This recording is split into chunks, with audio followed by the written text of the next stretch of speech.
राज्यात सगळीकडे भाजपाचा झंझावात सुरू असताना एका महापालिकेत मात्र भाजपाला अवघ्या 2 जागा मिळाल्या आहेत. या ठिकाणी कुठल्याच प्रमुख पक्षाला जनतेनं मत दिली नाहीत, तर इथल्या स्थानिक इस्लाम पार्टीने 34 जागांवर विजय मिळवून सगळ्यांनाच चकित केलंय. हे नेमकं कसं झालं आणि कुठे झालं तेच आपण या व्हिडिओत पाहूया. नमस्कार, मी कोमल आणि तुम्ही पाहताय कार्यारंभ. महत्त्वाच्या शहरांपैकी असणाऱ्या मुंबई, पिंपरी आणि पुणे महापालिकेमध्ये भाजपने जवळपास बाजी मारली आहे.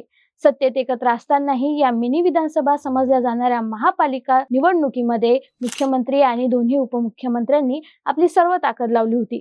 पुण्यात तर दोन्ही राष्ट्रवादी एकत्र येत सर्व ताकद लावली, पण जनतेने काका पुतण्यांना नाकारल्याचं चित्र दिसलं. भाजपने करेक्ट कार्यक्रम करत घवघवीत यश मिळवलं.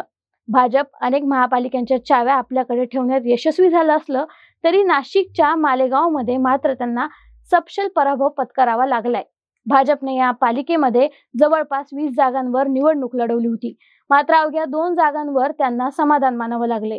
विशेष म्हणजे शिंदे सेनेने 18 जागांवर विजय मिळवलाय. इतका मोठा उलटफेर झाल्याने सगळ्यांना आश्चर्याचा धक्का बसलाय. मालेगाव महापालिकेमध्ये एकूण 84 जागा आहेत. यापैकी इस्लाम पार्टीने 34 जागांवर विजय मिळवला, तर त्यांची 1 जागा बिनविरोध आली होती. MIMच्या 20, समाजवादी पार्टी 6, काँग्रेसने 3 जागांवर विजय मिळवला आहे. इथे MIM पक्षाला त्यांचा आत्मविश्वास नडला. आसिफ शेख यांच्याविषयीच्या सहानुभूतीचा इस्लाम पार्टीला फायदा झाल्याचं बोललं जात आहे. आसिम शेख हे मागे पार पडलेल्या विधानसभा निवडणुकीमध्ये अवघ्या 165 मतांनी पडले होते. त्याचाच फायदा आता झाल्याची चर्चा आहे. शिंदेच्या सेनेला मिळालेल्या यशाचं श्रेय त्यांचे शिलेदार मंत्री दादा भुसे यांना दिलं जातंय. त्यांनी इथे भाजपाचा कार्यक्रम केल्याचं देखील बोललं जातंय.